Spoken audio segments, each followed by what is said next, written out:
Hello. Welcome back to Ongoing World Affairs. Jurors have found Ranbir singer R.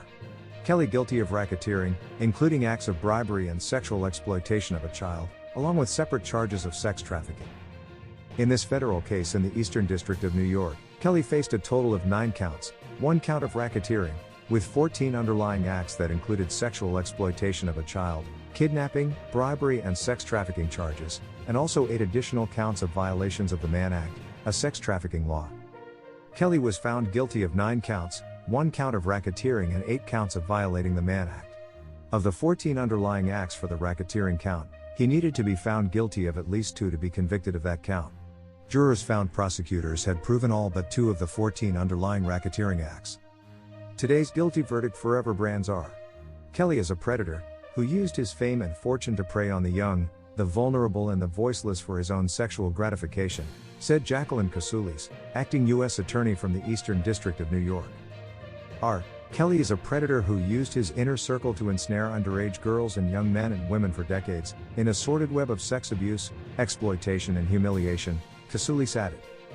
She said the victims were brave for coming forward and telling their stories. To the victims in this case, your voices were heard and justice was finally served, Kasoulis said. Attorney Gloria Allred, who represented 3 of the 6 victims who testified at trial, said Kelly is the worst predator she has ever pursued. First, he used the power of his celebrity to recruit vulnerable underage girls for the purpose of sexually abusing them. These were not May to October relationships, which is what his defense attorney wanted the jury to believe. These were crimes against children and some adults, Allred said. She said the verdict was also a message to other celebrities who prey on others. Kelly did not have any reaction to the verdict when it was read in court and, according to his attorney, he was not expecting this verdict. Attorney Devereaux Koenig said outside of court the government cherry-picked evidence to support its narrative. You didn't get to see what we saw in terms of the discovery.